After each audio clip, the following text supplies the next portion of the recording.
बच्चों question number 7 में आ जाओ। क्वेश्चन नंबर 7 में क्या बोल रहा है, for what value of x, हमें एक्स का वैल्यू निकालना है।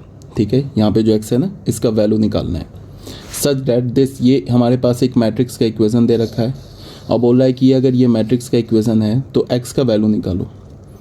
ठीक है, तो कैसे निकालेंगे? सबसे पहली बात क्या है कि यहाँ पे ऑर्डर देखते हैं। ये जो हमारा फर्स्ट मैट्रिक्स दे रखा है इसका ऑर्डर क्या है? इसका ऑर्डर है 1/3। ठीक है, बात को सुनना ध्यान से। इसका ऑर्डर है 1/3। इस सेकंड मैट्रिक्स का ऑर्डर है क्या? 3/3। ठीक है, अगर मैं इस फर्स्ट मैट्रिक्स को, सपोज दैट इस फर्स्ट मैट्रिक्स को हमने ए मैट्रिक्स बोल दिया, इस मैट्रिक्स को हमने बी मैट्रिक्स बोल दिया और इस मैट्रिक्स को हमने सी मैट्रिक्स बोल दिया। सी मैट्रिक्स का ऑर्डर क्या है? 3/1। इसका ऑर्डर है 3/1। ठीक है, तो अगर मैं ए मैट्रिक्स और बी मैट्रिक्स का, सबसे पहले बात की मल्टीप्लिकेशन पॉसिबल है, तो बिल्कुल है पॉसिबल। क्यों है multiplication possible? Because A matrix, इसको हमने माना है ना ए मैट्रिक्स, इस ए मैट्रिक्स का कॉलम, ये जो 3 दिख रहा है ना, ये कॉलम, और बी मैट्रिक्स का रो, ये जो 3 है बी मैट्रिक्स का रो है, ये आपस में इक्वल है। तो इक्वल है तो मल्टीप्लिकेशन पॉसिबल है। तो ए बी डिफाइंड है और ए बी मैट्रिक्स का ऑर्डर क्या होगा? ए बी मैट्रिक्स हमारा क्या डिफाइंड है और ऑर्डर ऑफ ए बी क्या होगा? ए बी मैट्रिक्स है, इस ए बी मैट्रिक्स का मतलब इस दो पहले मैट्रिक्स को मल्टीप्लाई करेंगे ना, तो इसका ऑर्डर क्या होगा? ऑर्डर होगा ए का रो एंड बी का कॉलम। तो ए का रो क्या 1 और बी का कॉलम क्या 3, तो 1/3 ऑर्डर का मैट्रिक्स होगा। इसका मतलब कि ये जो प्रोडक्ट मैट्रिक्स होगा ना ए इंटू बी, ये क्या होगा? इसका ऑर्डर होगा 1/3। अब ए बी को हमने सी से मल्टीप्लाई किया ना, इन दोनों को मल्टीप्लाई करोगे तो फिर उसको हम सी से मल्टीप्लाई करेंगे। अब देखो ध्यान से, बात को सुनो। इस ए मैट्रिक्स और बी मैट्रिक्स को हम मल्टीप्लाई करेंगे तो ए बी मैट्रिक्स जो मिलेगा उसका ऑर्डर क्या मिलेगा? हमें 1/3 ऑर्डर मिलेगा। ठीक है, अब इस ए बी मैट्रिक्स को किससे मल्टीप्लाई करना है? ए बी मैट्रिक्स को सी से मल्टीप्लाई करना है। ठीक है, तो ए बी को सी से मल्टीप्लाई करना है, तो सबसे पहले क्या मल्टीप्लिकेशन पॉसिबल है ए बी मैट्रिक्स का और सी मैट्रिक्स का? इसका मल्टीप्लिकेशन पॉसिबल है, तो बिल्कुल है। क्यों? बिकॉज ए बी मैट्रिक्स का ये जो कॉलम दिख रहा है ना, ये 3, और सी मैट्रिक्स का ये जो तुम्हें रो दिख रहा है 3, ये आपस में इक्वल है, तो मल्टीप्लिकेशन पॉसिबल है। अब A B matrix into C matrix का ऑर्डर क्या होगा? इसका ऑर्डर क्या होगा? इसका ऑर्डर होगा ए बी का रो क्या 1 और सी का कॉलम क्या है 1, तो 1/1 ऑर्डर होगा। मतलब क्या होगा कि ए बी इंटू सी, जो लेफ्ट हैंड साइड में ये जो मैट्रिक्स दे रखा है, इसको जब आप मल्टीप्लाई करोगे तो जो हमें मैट्रिक्स मिलेगा वो ऐसा मिलेगा। एक मैट्रिक्स ऐसा, उसमें सिर्फ एक नंबर यहाँ पे अल्फ़ा होगा, सिर्फ एक सिंगल नंबर अल्फ़ा होगा, तभी तो ये 1/1 ऑर्डर का होगा। और राइट हैंड साइड में क्या दे रखा है? ये दे रखा है नल मैट्रिक्स, तो इस नल मैट्रिक्स का भी ऑर्डर क्या होगा? मतलब यहाँ पे नल मैट्रिक्स, तो इसका भी ऑर्डर 1/1 होगा। क्यों? बिकॉज ये जो राइट हैंड साइड का जो नल मैट्रिक्स है वो ए बी इंटू सी, मतलब A into B into C matrix का प्रोडक्ट है। इसका मतलब A into B, A B matrix into C matrix का जो ऑर्डर होगा वही ऑर्डर इस नल मैट्रिक्स का भी होगा। तो इस नल मैट्रिक्स का ऑर्डर क्या हो गया? 1/1। ये सब समझाने के लिए था, समझाने के लिए कि प्रोडक्ट कैसे डिफाइंड होगा। एक बार फिर से, इस मैट्रिक्स को हमने ए मैट्रिक्स बोला, ये जो मैट्रिक्स दिख रहा है इसे हमने बी मैट्रिक्स बोला, इसे हमने सी मैट्रिक्स बोला। तो पहले मैं ए इंटू बी मैट्रिक्स करूँगा, तो सबसे पहले किया ये मल्टीप्लिकेशन पॉसिबल है, तो बिल्कुल है, बिकॉज ए का कॉलम और बी का रो इक्वल है, तो मल्टीप्लिकेशन पॉसिबल है। अब इन दोनों को जब मैं मल्टीप्लाई कर दूंगा तो ए बी जो मैट्रिक्स मिलेगा, ए और बी का जो प्रोडक्ट मैट्रिक्स मिलेगा, उसका ऑर्डर क्या होगा? वो ए का रो और बी का कॉलम। ए का रो क्या है 1 और बी का कॉलम है क्या 3, तो 1/3 मिल गया।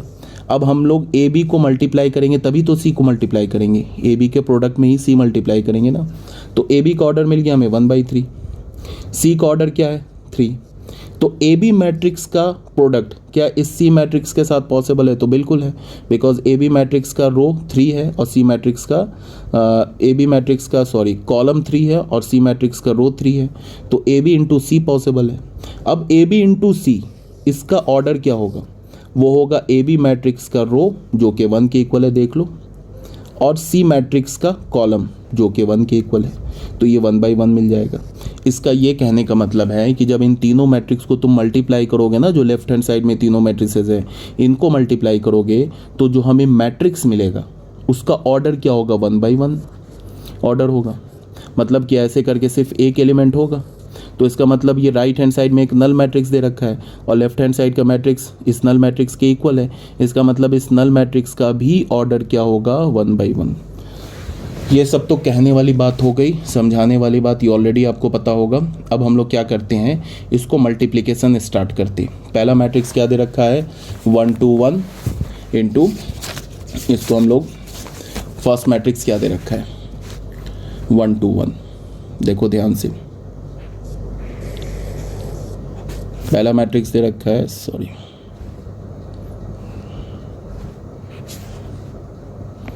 फर्स्ट मैट्रिक्स दे रखा है हमारे पास 1 to 1, जिसको हमने ए मैट्रिक्स बोला। दूसरा मैट्रिक्स क्या दे रखा है, दूसरा मैट्रिक्स दे रखा है 1 2 0 एंड 2 0 1, और ये क्या है 1 0 2। और तीसरा मैट्रिक्स क्या दे रखा है, 0 2 और x। ये किसके, एक नल मैट्रिक्स के इक्वल है। तो हमें क्या चाहिए, इस x का वैल्यू चाहिए।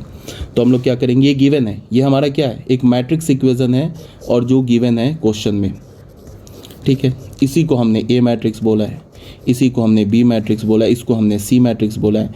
ए मैट्रिक्स का ऑर्डर क्या है, 1 रो 3 कॉलम। बी मैट्रिक्स का क्या है, 3 रो 3 कॉलम। सी मैट्रिक्स का क्या है, 3 रोज एंड 1 कॉलम। ये ए बी सी मैट्रिक्स का ऑर्डर दे रखा है। ए इंटू बी करोगे तो ए बी मैट्रिक्स का ऑर्डर क्या होगा, सबसे पहली बात ए बी तो डिफाइंड होगा, बिकॉज यहाँ से ए का कॉलम और बी का रो इक्वल है तो डिफाइंड होगा। अब ए इंटू बी करोगे तो जो मैट्रिक्स मिलेगा उसका ऑर्डर क्या होगा, ए का रो एंड बी का कॉलम, तो 1 by 3 ऑर्डर मिलेगा। मतलब कि ये जो पूरा हमें ए बी मैट्रिक्स मिला, इसका ऑर्डर मिलेगा 1 by 3। अब ये इसका ऑर्डर क्या दे रखा है, 3 by 1, तो इसका ये 3 कॉलम और यहाँ से ये 3 कॉलम इक्वल है, तो A B into C matrix का ऑर्डर क्या मिलेगा, ए बी का रो और सी का कॉलम, तो 1 by 1 मिलेगा। ठीक है, अब स्टार्ट करते, काफ़ी हो गया ये, मैंने मतलब एक्स्ट्रा ओवर एक्सप्लेन कर दिया। अब करते हैं हम लोग ए इंटू बी मैट्रिक्स को मल्टीप्लाई। तो ए इंटू बी मैट्रिक्स को मल्टीप्लाई कैसे करेंगे, ए मैट्रिक्स का पहला रो उठाएंगे, ए मैट्रिक्स का हमने क्या किया, फर्स्ट रो उठाया, उसको क्या करेंगे, पहले कॉलम से मल्टीप्लाई करके ऐड कर देंगे। तो 1 इंटू 1 1, फिर क्या होगा 2 इंटू 2 प्लस 4, फिर क्या होगा 1 इंटू 1 प्लस 1, ये मिल गया। फिर पहला रो पहला कॉलम हो गया, फिर पहला रो दूसरा कॉलम, तो पहला रो दूसरा कॉलम क्या करेंगे और लिखेंगे कैसे, कॉलम ये रो वाइज लिखेंगे। तो 1 इंटू 2 2, फिर क्या होगा 2 इंटू 0 प्लस 0, फिर क्या होगा 1 इंटू 0 प्लस 0। ठीक है, याद रखना, एक यहाँ से पहले रो लेते हैं और यहाँ से कॉलम लेते हैं, फर्स्ट रो फर्स्ट कॉलम और कॉलम वाइज लिखते हैं। फर्स्ट रो के एलिमेंट को फर्स्ट कॉलम के क्रॉसपॉन्डिंग एलिमेंट से मल्टीप्लाई करके ऐड किया, और कॉलम वाइज कह रहा हूँ, सॉरी, रो वाइज लिखते हैं, रो वाइज, पहला रो पहला कॉलम क्रॉसपॉन्डिंग एलिमेंट से मल्टीप्लाई करके ऐड किया, उसके बाद रो वाइज लिखते हैं। ये एक रो का पहले रो का पहला एलिमेंट बन गया। फिर फर्स्ट रो दूसरा कॉलम क्रॉसपॉन्डिंग एलिमेंट्स को मल्टीप्लाई करके ऐड किया, ये फर्स्ट रो का दूसरा एलिमेंट बन गया। ठीक है, फिर पहला रो और तीसरा कॉलम क्रॉसपॉन्डिंग एलिमेंट्स को मल्टीप्लाई करके ऐड किया, तो फर्स्ट रो का तीसरा एलिमेंट बन जाएगा। ठीक है, ये बात आ रही है समझ में। अब ये हो गया हमारा, फिर फर्स्ट रो उठाया हमने और थर्ड कॉलम उठाया, तो 1 इंटू 0 0, फिर क्या होगा 2 इंटू 1 प्लस 2, फिर क्या होगा 1 इंटू 2 प्लस 2। तो ये हो गया हमारा ए बी मैट्रिक्स का प्रोडक्ट। ये हमारा ए बी मैट्रिक्स हो गया, और यहाँ क्या दे रखा है हमारे पास 0 2 x ऐसे दे रखा है। ठीक है, ये है हमारा नल मैट्रिक्स के इक्वल। तो यहाँ से हमें क्या मिला, यहाँ से हमें मिला 4 + 1 5 + 1 6 2 4, और यहाँ से क्या मिल गया 0 2 एंड x। ये हमें पता है कि इन दोनों का प्रोडक्ट जो मैट्रिक्स होगा वो क्या होगा, एक 1 by 1 ऑर्डर का नल मैट्रिक्स होगा, तो लिख दिया। ठीक है, अब मल्टीप्लाई करेंगे, पहला रो पहला कॉलम, तो एक ही एलिमेंट आएगा, 6 इंटू 0 0, 2 इंटू 2 प्लस 4, और ये 4 इंटू एक्स प्लस 4x, ये एक एलिमेंट है। ये 1 by 1 ऑर्डर का मैट्रिक्स है, और ये नल मैट्रिक्स के इक्वल है 0, ये भी 1 by 1 ऑर्डर का मैट्रिक्स है।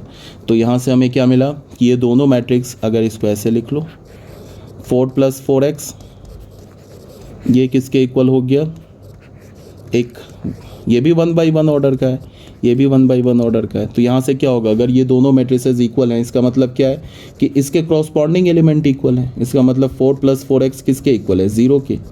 तो यहाँ से हमें x की वैल्यू क्या मिली, -1। यही हमारा आंसर हो गया। x = -1 क्या हो गया, हमारा आंसर हो गया। ये हमारा आंसर हो गया। समझ में आ गया होगा क्या कर रहे हैं, ये हमारा आंसर हो गया। ठीक है बच्चों, ये था हमारा क्वेश्चन नंबर 7। अब हम लोग स्टार्ट करते हैं क्वेश्चन नंबर 8। बच्चों आ जाओ क्वेश्चन नंबर 8 में। क्वेश्चन नंबर 8 में क्या बोल रहा है कि हमारे पास एक 2/2 ऑर्डर का मैट्रिक्स दे रखा है। ठीक है, ये 2/2 ऑर्डर का एक मैट्रिक्स दे रखा है। अब हमें क्या प्रूफ करना है, हमें ये प्रूफ करना है, हमें प्रूफ करना है कि a² - 5a + 7i ये जो मैट्रिक्स है ये किसके इक्वल है। एक ये 0 नहीं लिखा है। सबसे पहली बात क्या है कि ये जो हमारा है ये 0 के इक्वल नहीं है। ये एक किसके इक्वल है, ये हमारा 0 नहीं है, ये नल मैट्रिक्स है। ये क्या हमारा एक नल मैट्रिक्स है, 0 नहीं है, इसको समझना है। ये नल मैट्रिक्स के ये O है, बिकॉज लेफ्ट हैंड साइड में क्या मैट्रिक्स है तो राइट हैंड साइड में मैट्रिक्स ही होगा। ऐसा नहीं होगा कि एक मैट्रिक्स को तुम रियल नंबर के इक्वल कर दोगे। तो बस सिंपल सी बात है, क्या बोल रहा है कि हमारे पास एक मैट्रिक्स दे रखा है, तो बोल रहा है कि प्रूफ करो a² - 5a + 7i is a null matrix. कैसे प्रूफ करेंगे, देख लो सॉल्यूशन। हमारे पास ए मैट्रिक्स क्या दे रखा है, एक 2/2 ऑर्डर का मैट्रिक्स दे रखा है, 3 - 1 1 2 ए दे रखा है। देन a² क्या होगा, ये ए यहाँ लिखते हैं, ये दे रखा है, ये हमारा तो गिवन है क्वेश्चन में। अब a² लिखते हैं, a² क्या होगा, a पे पावर 1 × a पे पावर 1 मतलब a × a।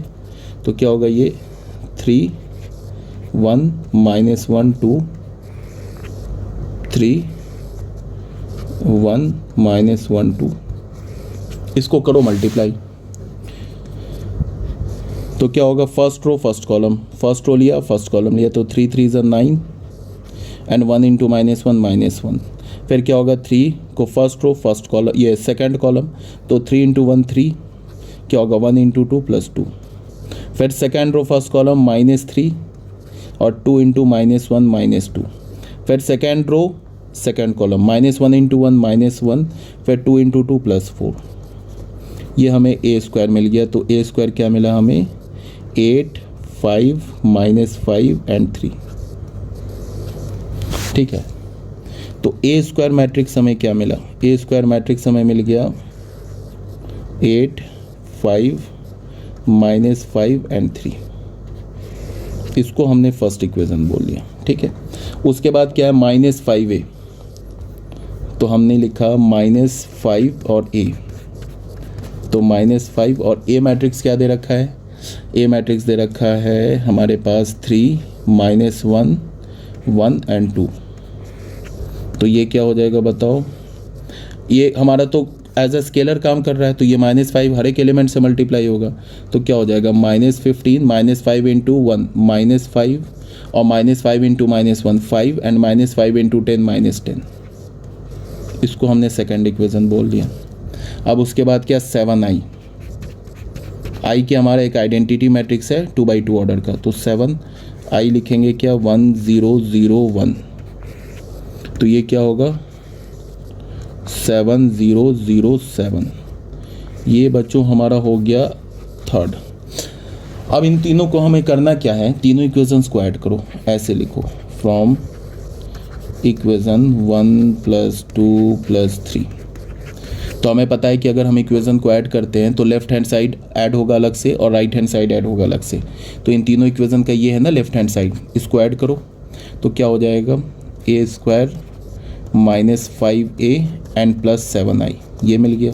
अब राइट हैंड साइड a² का क्या है 8 5 -5 एंड 3। ये a² -5a क्या है प्लस -15 5 एंड -5 -10। फिर थर्ड इक्वेशन का राइट हैंड साइड ऐड करो तो क्या हो जाएगा ये 7 0 0 7। ठीक है ना। तो अब क्या करेंगे हम a² - 5a + 7i क्या होगा, 3 मैट्रिसेस को ऐड करेंगे तो क्या होगा, इनको ऐड करेंगे तो पहले A11 मतलब A11 यहाँ से उठाओ, फर्स्ट रो फर्स्ट कॉलम का एलिमेंट यहाँ से उठाओ और फर्स्ट रो फर्स्ट कॉलम का एलिमेंट यहाँ से उठाओ, तीनों को ऐड कर दो तो क्या हो जाएगा 8 - 15 + 7। फिर फर्स्ट रो सेकंड कॉलम का एलिमेंट यहाँ से 5 लिया, यहाँ से -5 लिया और यहाँ से +0 ले लिया। फिर क्या करेंगे, सेकंड रो फर्स्ट कॉलम का एलिमेंट -5 + 5 और 0 को ऐड करेंगे तो -5 + 5 + 0। फिर first row second row second column का एलिमेंट यहाँ से 3, यहाँ से -10 और यहाँ से +7। क्या मिल गया हमें, देख लो 0 0 0 0 which is equals to null matrix. तो फाइनली हमें मिल गया A² - 5A + 7I is a null matrix. यही तो बोल रहा था ना प्रूफ करने के लिए, तो हमने कर दिया। ठीक है, ये हो गया बच्चों क्वेश्चन नंबर 8। अब आते हैं हम लोग क्वेश्चन नंबर 9 में।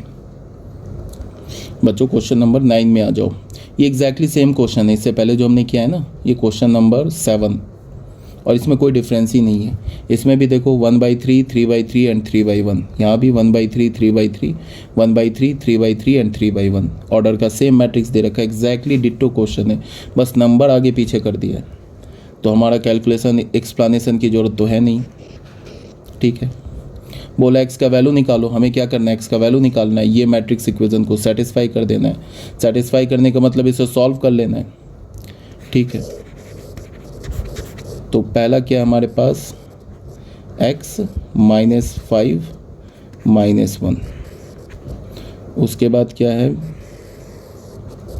1 0 2 0 2 1 2 0 3, उसके बाद क्या है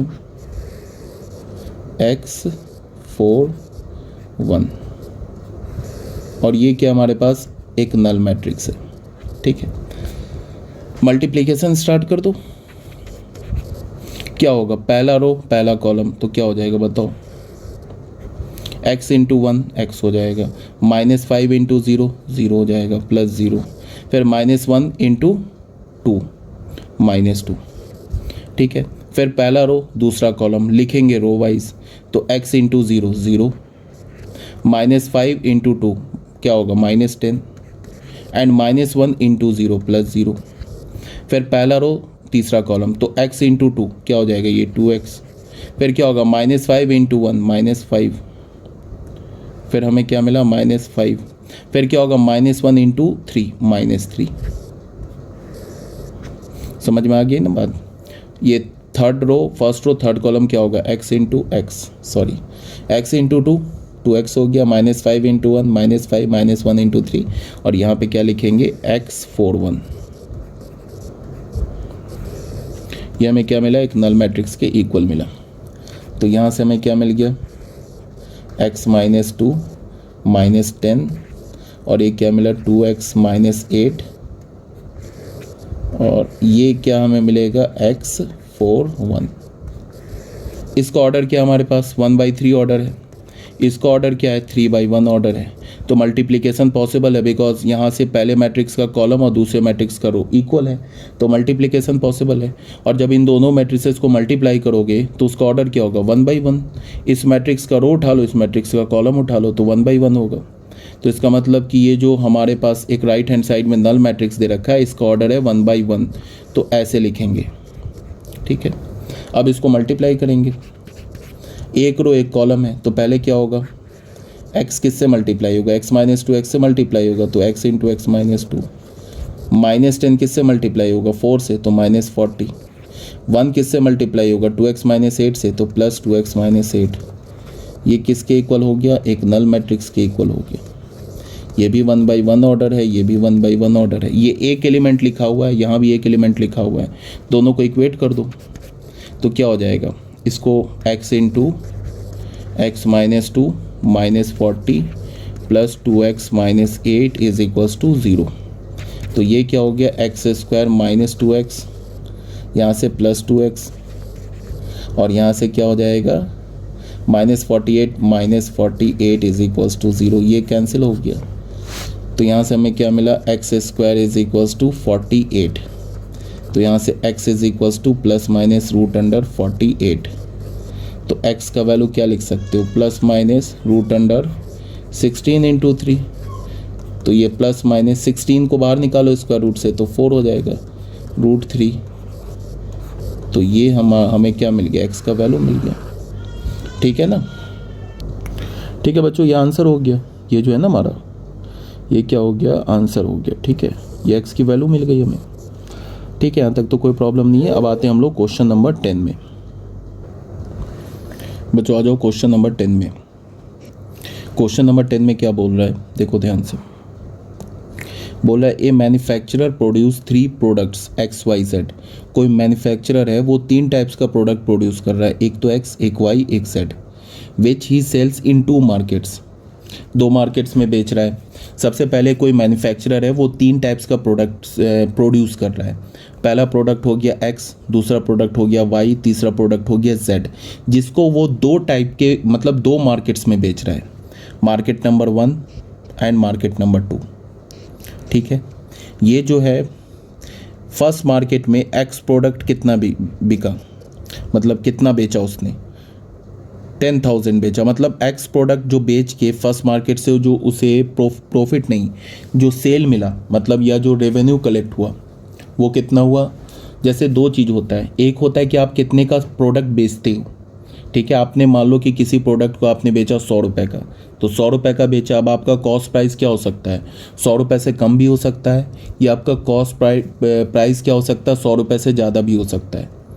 ठीक है, तो अगर आपका कॉस्ट प्राइस सेल प्राइस से कम है, ठीक है, तो फिर आपका क्या होगा, ऑब्वियस सी बात है प्रॉफिट होगा। और अगर आपका कॉस्ट प्राइस सेल प्राइस से ज़्यादा है तो फिर आपको लॉस होगा। तो यहाँ पे क्या दे रखा है कि ये जो 10,000 दे रखा है ना, ये 10,000 क्या सेल प्राइस दे रखा है, इतने का बेचा उसने। मतलब जो X प्रोडक्ट है उसको फर्स्ट मार्केट में, X प्रोडक्ट यहाँ पे ये Y प्रोडक्ट दे रखा है, यहाँ पे ये Z प्रोडक्ट है। X प्रोडक्ट को उसने फर्स्ट मार्केट में कितने का बेचा, 10,000 का बेचा। Y प्रोडक्ट को उसने फर्स्ट मार्केट में कितने का बेचा, 2,000 का बेचा। और Z प्रोडक्ट को उसने फर्स्ट मार्केट में कितने का बेचा, 18,000 का सेल किया। तो ये सेलिंग प्राइस दे रखा है। फिर X प्रोडक्ट को उस मैन्युफैक्चरर ने सेकंड मार्केट में कितने का बेचा, 6,000 का बेचा। Y प्रोडक्ट को मैन्युफैक्चरर ने सेकंड मार्केट में कितने का बेचा, 20,000 का बेचा, मतलब 20,000 सेल हुआ। और फिर जो Z प्रोडक्ट है उसको Z प्रोडक्ट को मैन्युफैक्चरर ने सेकंड मार्केट में कितने का बेचा, 8,000 का बेचा। पहले तो ये समझना है। उसके बाद फर्स्ट क्वेश्चन में क्या दे रखा है, फर्स्ट क्वेश्चन में बोल रहा है तुमसे, if unit sale price of X, Y and Z are rupees. X product का, Y प्रोडक्ट का और Z प्रोडक्ट का जो यूनिट सेल प्राइस है, मतलब एक यूनिट X प्रोडक्ट कितने का मिलेगा, 2 रुपये 50 पैसे का एक यूनिट X प्रोडक्ट। एक यूनिट Y प्रोडक्ट कितने का मिलेगा, 1 रुपये 50 पैसे का। और एक यूनिट Z प्रोडक्ट कितने का मिलेगा, 1 रुपये का मिलेगा रेस्पेक्टिवली। ठीक है, यहाँ दे रखा है रेस्पेक्टिवली। बोला find the total revenue in each market with the help of matrix algebra. बोल रहा है क्या कि टोटल उसे कितना रेवेन्यू, अच्छा यहाँ पे एक्चुअल में क्या है, ये 10,000 का नहीं बेचा, यहाँ पे मैं ना गलत बता रहा हूँ आपको, ये 10,000 का नहीं बेचा है, ये 10,000 यूनिट्स बेचा है। ये जो गिवन है ना यहाँ पे, ये 10,000 नहीं गिवन है, ये X प्रोडक्ट को उसने फर्स्ट मार्केट में 10,000 यूनिट्स बेचा है। समझ में आ रही बात, कितने यूनिट बेचा, 10,000 यूनिट्स बेचा X प्रोडक्ट को। फिर Y प्रोडक्ट को कितना यूनिट बेचा है फर्स्ट मार्केट में, 2,000 यूनिट्स बेचा है।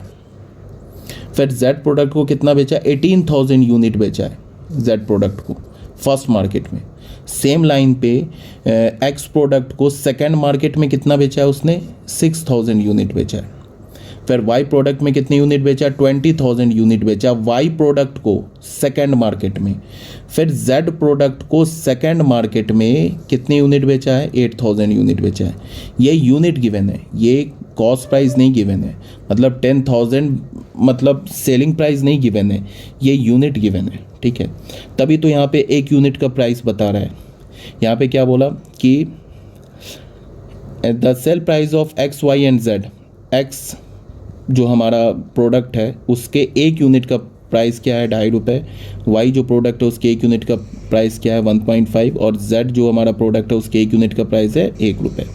तो बोल रहा है क्या कि टोटल रेवेन्यू बताओ। अब यहाँ पे देखो, टोटल रेवेन्यू को हम क्या बोलते हैं, सेलिंग प्राइस बोलते हैं। तुम अगर मार्केट में कुछ बेचने जाओगे तो तुम कितने पैसे मार्केट से लेके आते हो, वो तुम्हारा सेल प्राइस हुआ। अब तुम्हें देखोगे कि मुझे ये मेरी सेलिंग प्राइस है और मुझे इतने प्रोडक्ट को बनाने में या ख़रीदने में कॉस्ट प्राइस क्या था, वो देखते हो। अगर कॉस्ट प्राइस जो है सेल प्राइस से कम हुआ तो प्रॉफिट है, अगर कॉस्ट प्राइस सेल प्राइस से ग्रेटर हुआ तो लॉस है।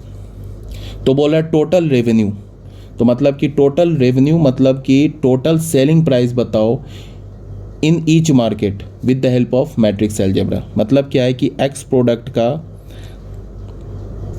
मतलब क्या है कि ये जो हमने मतलब फर्स्ट मार्केट से उसे टोटल कितना रेवेन्यू हुआ, एक्स प्रोडक्ट, वाई प्रोडक्ट और जेड प्रोडक्ट, इन तीनों प्रोडक्ट्स को बेचकर टोटल क्या रेवेन्यू उसने जनरेट किया फर्स्ट मार्केट से, ये हमें बताना है। फिर एक्स प्रोडक्ट और वाई प्रोडक्ट और जेड प्रोडक्ट को बेच के सेकेंड मार्केट में उसने क्या रेवेन्यू जनरेट किया, ये हमें बताना है। किसके हेल्प से, with the help of matrix algebra. Matrix algebra की हेल्प से बताना है कि दोनों मार्केट से उसकी नेट सेलिंग प्राइस क्या है। फर्स्ट मार्केट से उसकी सेलिंग प्राइस क्या है तीनों प्रोडक्ट्स को बेच के, और सेकेंड मार्केट से उसकी सेलिंग प्राइस क्या है तीनों प्रोडक्ट को बेचकर। तो हम कैसे करेंगे, मैट्रिक्स अलजेब्रा से करना है, बहुत आसान है। देखो ध्यान से, यहाँ पे आ जाते हैं solution.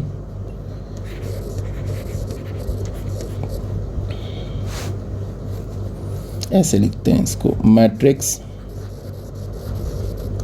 For the product, for the products X Y Z is represented as. कैसे हम रिप्रेजेंट करेंगे, मैट्रिक्स बना लिया, इन तीनों प्रोडक्ट के करस्पॉन्डिंग मैट्रिक्स बना लिया। उस मैट्रिक्स को हमने ऐसे बनाया, लिखा 10,000, फिर लिखा 6,000,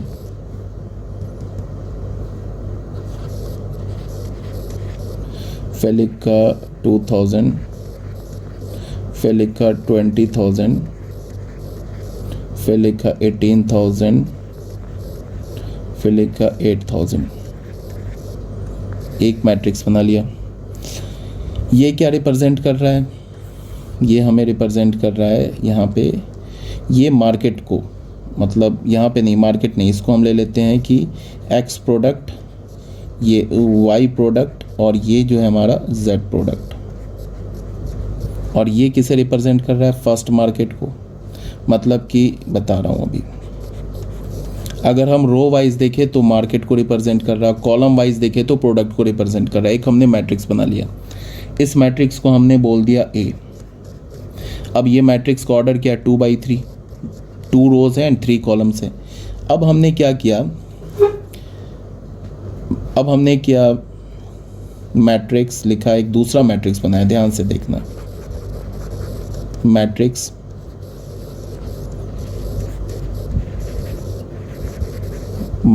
corresponding to sell price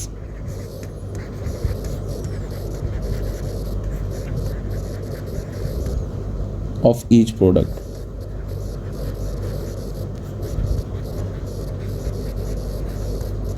is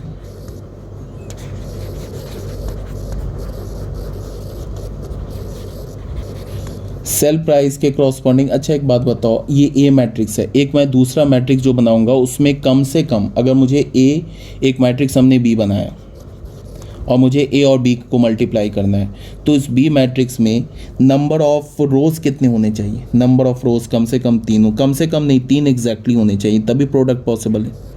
तो 3 रो में हमने क्या किया, जो यूनिट प्राइस है ना तीनों प्रोडक्ट का वो लिख दिया। पहले का यूनिट प्राइस क्या है 2.5, उसके बाद दूसरे वाई प्रोडक्ट का यूनिट प्राइस क्या 1.5, और जेड प्रोडक्ट का यूनिट प्राइस क्या 1.0, ये लिख दिया।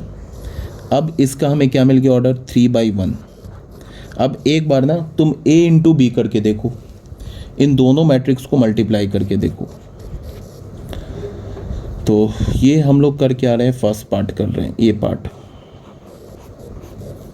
कर रहे हैं। इसको मल्टीप्लाई करके देखो, ए मैट्रिक्स हमारा क्या है,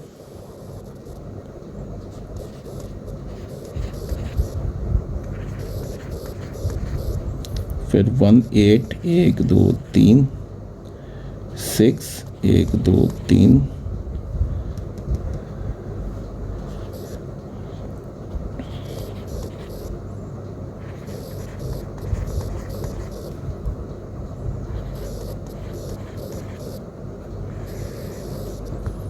और बी मैट्रिक्स लिया हमने 2.5 1.5 एंड 1.0। अब मेरी बात को सुनना ध्यान से, अगर मैं इन दोनों मैट्रिक्स को मल्टीप्लाई करूं तो ये क्या लिखा है, ये क्या लिखा है 10,000, ये 10,000 लिखा है कि जो एक्स यूनिट है ना वो फर्स्ट मार्केट में, सॉरी एक्स जो प्रोडक्ट है वो फर्स्ट मार्केट में 10,000 यूनिट बिका है, ठीक है। और ये क्या लिखा है 2000, वाई जो प्रोडक्ट है ना वो फर्स्ट मार्केट में 2,000 यूनिट बिका है। और ये क्या लिखा है 18,000, जो जेड प्रोडक्ट है वो फर्स्ट मार्केट में 18,000 यूनिट बिका है। अब ये क्या लिखा है, जो एक्स प्रोडक्ट है वो सेकंड मार्केट में 6,000 यूनिट बिका है। और ये क्या लिखा है, जो वाई प्रोडक्ट है वो सेकंड मार्केट में 20,000 यूनिट बिका है। और ये क्या लिखा है, जो हमारा जेड प्रोडक्ट है वो सेकंड मार्केट में 8,000 यूनिट बिका है। अब अगर मैं इसको मल्टीप्लाई करता हूँ तो ये देखना ध्यान से, ये क्या आ जाएगा, अगर मैं इसको मल्टीप्लाई करता हूँ तो इसको क्या लिखेंगे हम लोग, कैसे मल्टीप्लाई करेंगे, फर्स्ट रो को पहले कॉलम से, तो ये 10,000 किससे मल्टीप्लाई होगा, 10,000 मल्टीप्लाई होगा 2.5 से। 10,000 क्या है, number of unit of x product, x product 10,000 unit बिका है। और ये 2.5 क्या है, एक यूनिट का प्राइस है, एक्स प्रोडक्ट के एक यूनिट का प्राइस है। तो अच्छा, उससे भी पहले इसका ऑर्डर क्या है, इसका ऑर्डर है 2/3, इसका ऑर्डर क्या है 3/1। तो ये जो 3/1, तो इसका ऑर्डर क्या मिलेगा हमें, इसका प्रोडक्ट का ऑर्डर मिलेगा हमें 2/1 मिलेगा।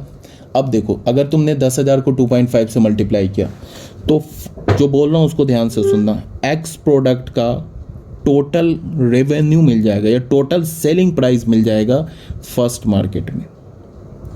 ये फर्स्ट मार्केट में एक्स प्रोडक्ट क्या कितना सेल हुआ है, 10,000 यूनिट सेल हुआ है। एक यूनिट का प्राइस क्या एक्स प्रोडक्ट का 2.5। तो अगर तुमने 10,000 को 2.5 से मल्टीप्लाई कर दिया तो फर्स्ट मार्केट में जो एक्स प्रोडक्ट का टोटल सेलिंग प्राइस मिल जाएगा।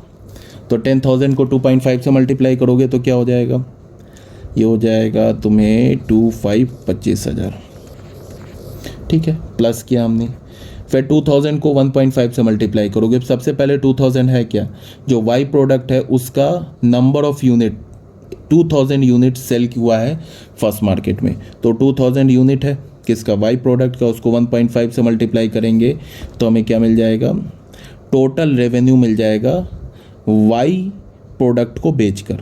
तो ये क्या हो जाएगा 3,000, ठीक है, ये हो जाएगा 3,000, ठीक है।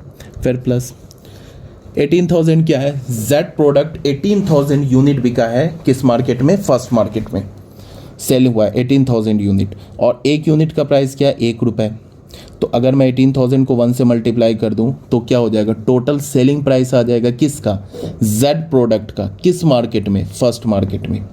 तो ये क्या हो जाएगा 18, ठीक है, क्लियर है।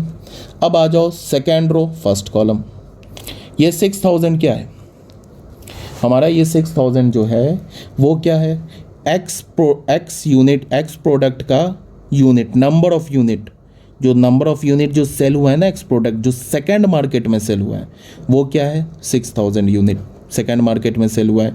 एक यूनिट का प्राइस क्या है 2.5। तो अगर मैं 6,000 को 2.5 से मल्टीप्लाई कर दूं तो एक्स प्रोडक्ट से जो टोटल रेवेन्यू जनरेट होगा, सिर्फ एक्स प्रोडक्ट से जो टोटल रेवेन्यू जनरेट होगा सेकंड मार्केट से या सेकंड मार्केट में, उसका आ जाएगा टोटल रेवेन्यू आ जाएगा। तो 6,000 को 2.5 से मल्टीप्लाई करोगे क्या हो जाएगा 625 आ जाएगा ये 15,000। ये क्या है, ये हमारा वाई यूनिट का वाई प्रोडक्ट का नंबर ऑफ यूनिट जो सेल हुआ है इन सेकेंड मार्केट 20,000, उसको 1.5 से मल्टीप्लाई करो तो क्या हो जाएगा, ये हो जाएगा तुम्हें 30,000 हो जाएगा, फिर प्लस 8,000, ये तो हो जाएगा 8,000। तो ये क्या मिल गया हमें, क्या हो जाएगा 25 और 18 3 21 21 25 46,000, तो 46,000 और ये क्या हो जाएगा 20 28 8 6 14, ये क्या हो जाएगा, नहीं 20 नहीं है ये, सॉरी ये 30 है, 38 15 कितना हो जाएगा 53। अब हमें ए बी मैट्रिक्स का प्रोडक्ट क्या मिला, 4 6 1 2 3 5 3 1 2 3। अब ये बताओ क्या है, ये है total revenue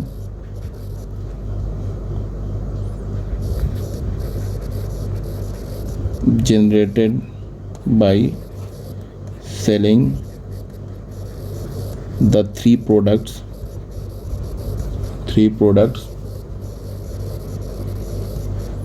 X, Y, Z in first market.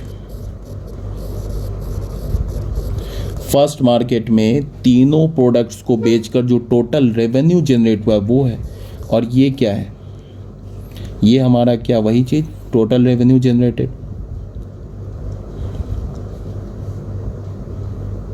ये भी वही चीज है, ये हमारा क्या है टोटल रेवेन्यू जनरेटेड बाई, अब ये फर्स्ट नहीं, अब ये सेकंड मार्केट हो जाएगा सेकंड मार्केट में। तो टोटल रेवेन्यू, इसका मतलब कि फर्स्ट मार्केट से वो जो मैन्युफैक्चरर है उसको 14,000 का सेलिंग प्राइस हुआ, सेल किया उसने, अब सेकंड मार्केट से उसने 53,000 का सेल किया। ये तो हो गया फर्स्ट पार्ट में, ए पार्ट में जो बोल रहा है वो हमने कर निकाल लिया, ठीक है, जो ए पार्ट में बोला वो हमने निकाल लिया। अब बी पार्ट में क्या बोल रहा है, बी पार्ट पे आ जाते हैं।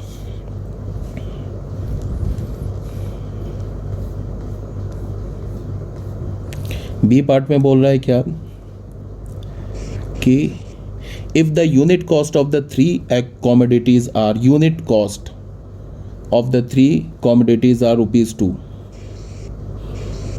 ₹1 and ₹50 पैसे respectively, find the gross profit. अब यूनिट कॉस्ट बोलने का ये मतलब है कि एक्स यूनिट का एक एक्स प्रोडक्ट के एक यूनिट को बनाने में ₹2 लगे, और वाई प्रोडक्ट के एक यूनिट बनाने में ₹1 लगे, और जेड प्रोडक्ट के एक यूनिट को बनाने में 50 पैसे लगे, ठीक है। तो क्या बोल रहा है कि अब ग्रॉस प्रॉफिट बताओ क्या है, बिकॉज ये तो हमारा सेलिंग प्राइस है ना, ये दोनों क्या हमारा टोटल रेवेन्यू बोल दो या इसको सेलिंग प्राइस बोल दो फर्स्ट मार्केट का, ये फर्स्ट मार्केट का सेलिंग प्राइस है, ये क्या है हमारा फर्स्ट मार्केट का सेलिंग प्राइस है, और ये हमारा क्या है, ये हमारा सेकंड मार्केट का सेलिंग प्राइस है, ये सेकंड मार्केट का सेलिंग प्राइस है।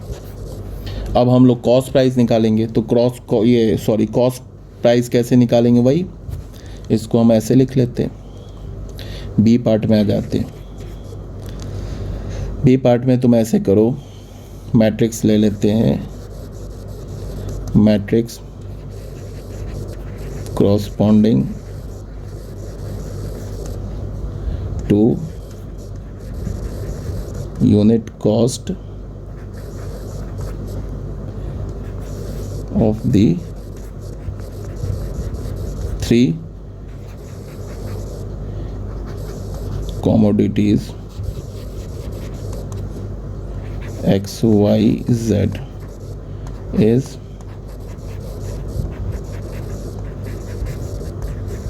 represented as,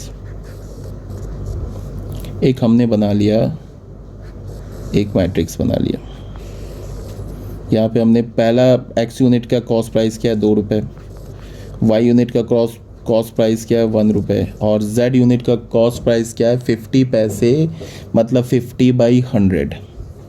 तो 0.50 ये हमने एक्स यूनिट का, एक यूनिट बनाने का 2 रुपये है, एक्स प्रोडक्ट के एक यूनिट बनाने का 2 रुपये खर्चा है, वाई यूनिट के वाई प्रोडक्ट के एक यूनिट बनाने का जो कॉस्ट है वो क्या 1 रुपये, और जेड प्रोडक्ट के एक यूनिट बनाने का कॉस्ट प्राइस क्या है 50 पैसे। ये हो गया। तो हमने इस मैट्रिक्स को बी बोल दिया। अब बस सेम लाइन पे क्या करो, सेम लाइन पे बी मैट्रिक्स निकाल लो। ए मैट्रिक्स को वही जो हमने स्टार्टिंग में किया है मैट्रिक्स लिया है। ये मैट्रिक्स क्या है हमारा 10,000, फिर क्या है ये 2,000, फिर क्या है 18,000, फिर क्या हमारा 6,000, फिर क्या है 20,000, फिर क्या हमारा 8,000। ये हमारा ए मैट्रिक्स है, ठीक है। अब अगर मैं इसका ऑर्डर क्या है 3/1 ऑर्डर है, इसका ऑर्डर क्या है 2/3 ऑर्डर है, तो एक काम कर, ऐसे तो हम नहीं कर सकते, बी ए तो डिफाइंड ही नहीं होगा, ये तो नॉट डिफाइंड होगा, तो बी को तो ए से हम लोग मल्टीप्लाई नहीं कर सकते, तो हमें मजबूरी किसको किससे मल्टीप्लाई करना होगा, हमें मल्टीप्लाई करना होगा ए को बी से।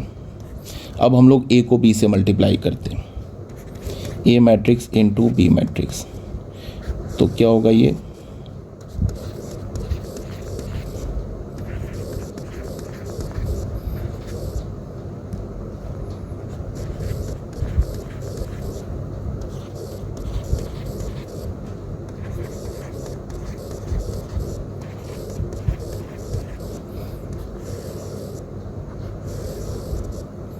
2.00 1.00 0.50 इसको मल्टीप्लाई करते हैं, तो ए इंटू बी क्या होगा। अब देखो फिर वही बात, ये 10,000 क्या है, ये 10,000 है नंबर ऑफ यूनिट है किसका, एक्स प्रोडक्ट का, किस मार्केट में, फर्स्ट मार्केट में। ये 2,000 क्या है, नंबर ऑफ यूनिट है किसका, वाई प्रोडक्ट का फर्स्ट मार्केट में। 18,000 क्या है, नंबर ऑफ यूनिट है किसका, जेड प्रोडक्ट का फर्स्ट मार्केट में। ये क्या है 6,000 नंबर ऑफ यूनिट है एक्स प्रोडक्ट का सेकंड मार्केट में। ये 20,000 क्या है, नंबर ऑफ यूनिट है वाई प्रोडक्ट का सेकंड मार्केट में, और ये 8,000 है number of unit Z product का सेकंड मार्केट में। अब अगर मैं इसको मल्टीप्लाई करता हूँ, तो मल्टीप्लाई इसको करता हूँ तो ये क्या होगा, ये 10,000 यूनिट सेल हुआ है किसमें, एक्स प्रोडक्ट 10,000 यूनिट सेल हुआ फर्स्ट मार्केट में। अगर इसको 2 से मल्टीप्लाई करूँ तो सिर्फ एक्स प्रोडक्ट का टोटल कॉस्ट प्राइस कितना आ जाएगा, टोटल कॉस्ट प्राइस आ जाएगा इसका 20,000।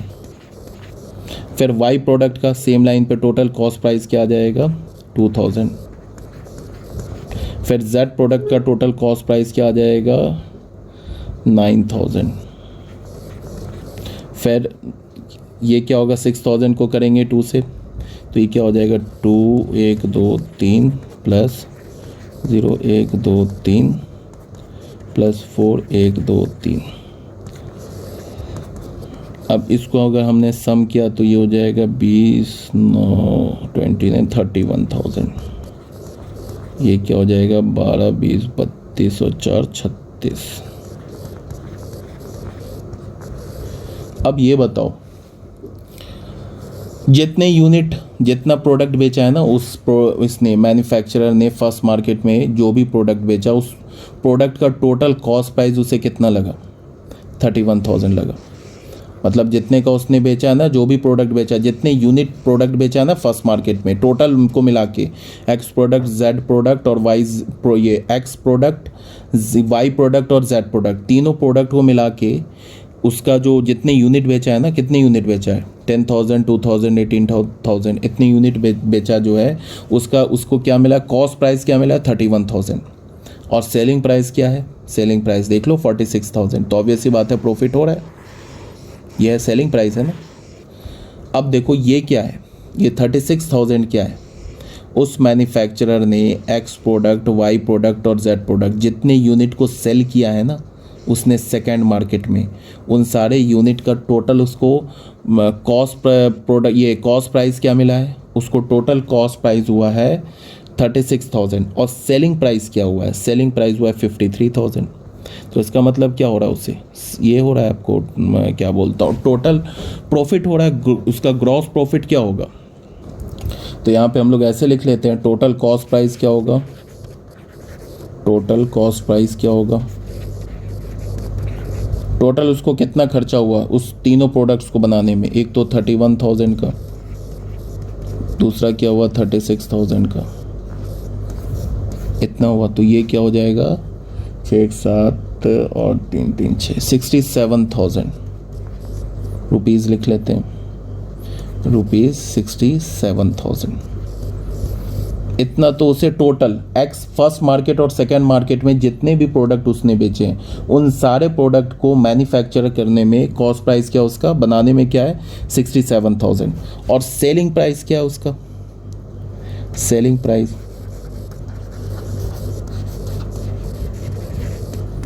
पहले मार्केट में कितना बेचा उसने, 46 और 53, यही है ना।